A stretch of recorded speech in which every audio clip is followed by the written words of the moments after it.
All right, next gear review is this Akai GX 646. This will be a quick one. As you can see, it's not on the bar in the basement. This one I'm actually going to be delivering to 402 Vinyl today. And rather than lug it downstairs just to throw it on the bar and talk about it, figured I would just do the review here in the garage. So excuse the mess. I'm always working on stuff on my benches. So the Akai GX 646, now I did a review on the 747, so you can find that one for more accurate and detailed information. Kind of going off the cuff on this one. And then I also have a review that will be coming up at some point in time whenever I shoot it, and that's going to be on the Akai GX 77. So this Akai GX 646 is from the early 1980s. The product lineup at the time consisted of the GX 4000, and that's kind of a shorter, right, little reel-to-reel tape deck. We have the GX 646, the GX 77, and then we have the GX 747. So if I were to put them in order, I'm guessing top of the line is 747, then I don't know, I would say probably the 646, and then the GX 77, and then the 4000 is how I would rank those, but that's without me doing any research. Right? Interesting things about this deck, so it does accept 10-inch reels, which is nice. It's very similar in layout to the 747. However, all of the controls are exposed down here instead of having the flip down door. Going over the features and functions quickly, we have pitch control, the counter, we have a single Caspin, and the nice thing about this one, I didn't have to do anything to it. I didn't have to do anything to this at all, other than clean it up and just test it out and make sure it was running well. We have a reverse mode selector. Sorry, it's kind of hard to see these things in here. Reel size, recording mute, our function buttons, so stop, rewind, forward, forward play, reverse play, pause and record. Auto reverse, as it's set to, worked just fine. This has been running in my garage for a couple of hours. I just wanted to see kind of what was up with it. Output on the front, start timer, tape and source, tape speed, tape selector, bias adjustment for recording, track selector, left and right, mic level, and line level. So it's a pretty basic tape deck. In terms of hooking one of these up, really easy. In terms of the operation, as you can see, the controls are laid out really, really well on this. So it's really easy to, thread a tape through the assembly, right? Put it on the return spool and play a tape. It's really good. I would say the 747 and the 646, every one I've come across has been repairable. So before I get too far into that though, let's talk about kind of the aesthetic. So this was going into the 1980s, so you saw a lot of silver, you saw very little wood, right? You had buttons, right? The style was changing at the time.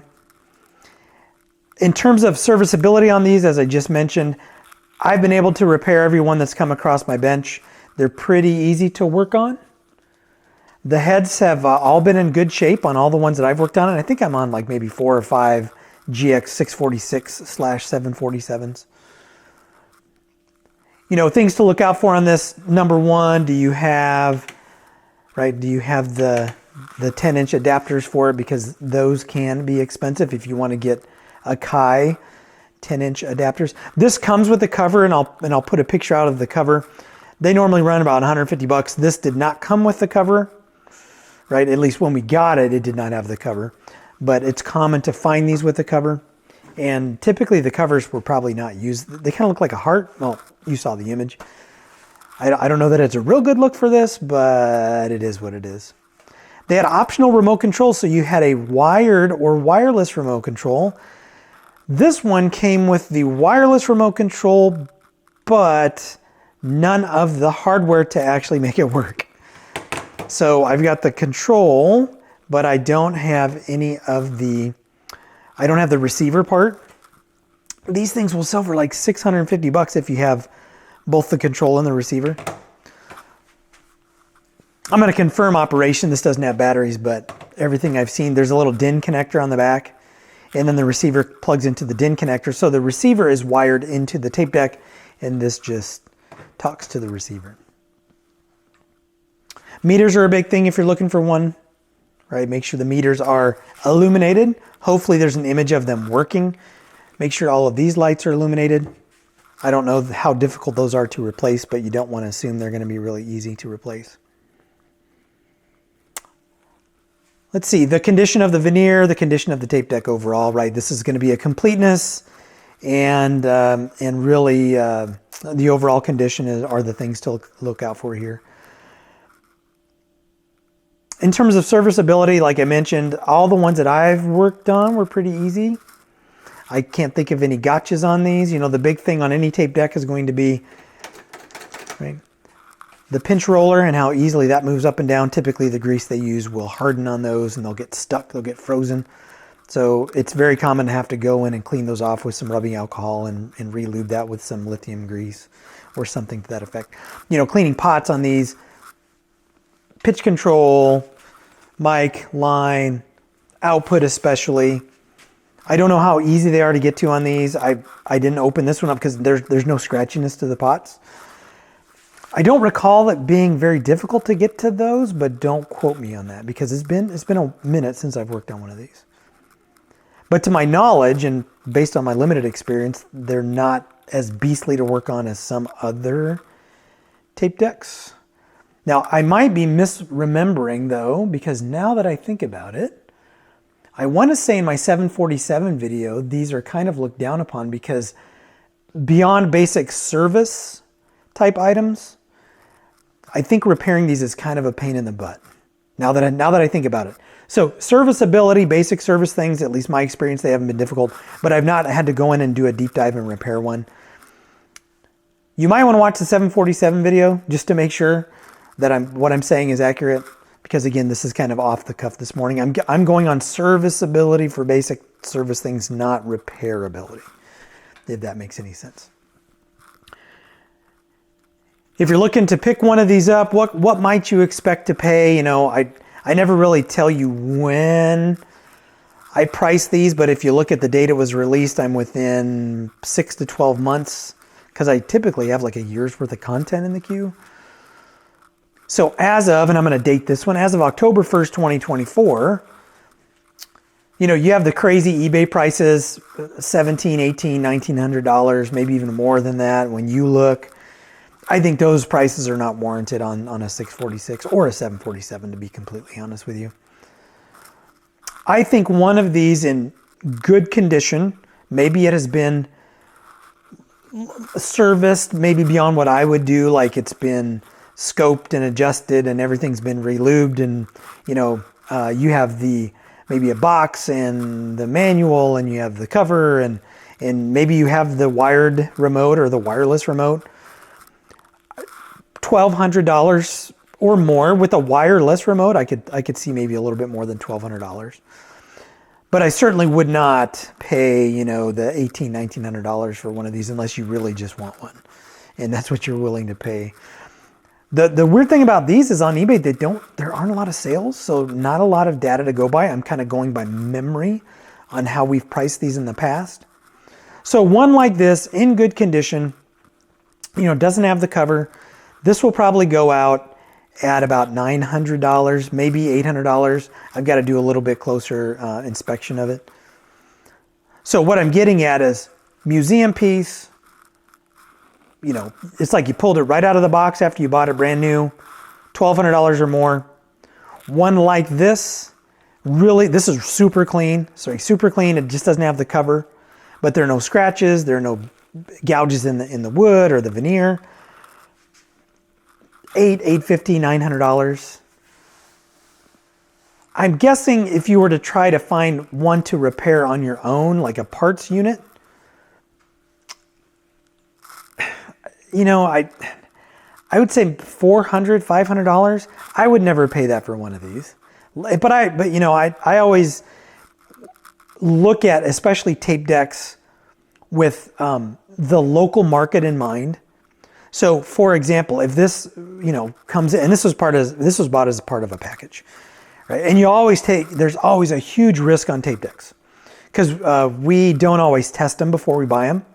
You know, if we get a good deal on a package, we just buy it, and then, you know, there's the risk that it may or may not work. But, you know, local market would dictate that, you know, if someone walked into one of the shops and they said to the shop owner, hey, do you want to buy this from me? I would be hard pressed to spend more than $300 on one. Maybe more if they can demonstrate that it's at least working. Most people that are selling these, though, they come across one because someone passed away, you know, unfortunately. They found it in a basement, right? They came across it some other way. Very few people will say, I bought this in 1982 and I was listening to it last week and it's working. Most of the time it's like, it's either, well, it was working when I put it away 20 years ago, which may or may not be true. In my experience, it's been more often false than true. They don't work. But, you know, just getting one of these for parts locally would be maybe $300. eBay, I have no idea. 500 maybe, 600 maybe, 400 maybe. I really, really don't know because there are no, as of today, I could not find any units that were sold for parts are not working on eBay. And again, if I remember correctly, repairs on these beyond basic maintenance can be tricky. And again, I'm just going by memory here. Hopefully that's correct. I may be thinking of the TIAC X10R though too, but I want to say it's the Akai. So either way, don't take my advice on repairability. Serviceability though, and everyone I've come across has worked. Real minor maintenance, like one had a meter that was out, one had, you know, a couple of them had gunked up pinch rollers. But they're nice tape decks. They look beautiful. I mean, it's a great tape deck. At least all the ones that I've come across, they've been pretty nice. So let your budget be your guide on these. You know, get the nicest one you can get based upon what you are able or willing to do and what you can afford, which is kind of a general rule with everything. So I think that'll wrap it up for the Akai GX 646. I'd like to get this out of my garage. I've got some other stuff coming up in terms of both service and gear reviews. I'll just give you a quick preview. Don't always do this. Haven't done this for a while, but I've got Pioneer SX 980 coming up. I have another AR that I'm working on. What am I doing with that one? I don't even remember what I'm doing with that one. Oh, I built a new plinth, and that one's going to be transplanted into the new plinth. Got some cheap turntables I'm working on. Got my Macintosh gear that I'm going to be working on as well. And then we actually came across a Sansui 9090 non-DB, but I haven't even powered that one on to see what's going on with it. Then I've got a really inexpensive Scott there that I'm working on. So they will have service and or gear review videos on those coming to the channel soon. So that'll wrap it up for this video on the Akai GX 646. As always, if you like what you see, hit like, hit subscribe, leave a comment, and I will catch you in the next video.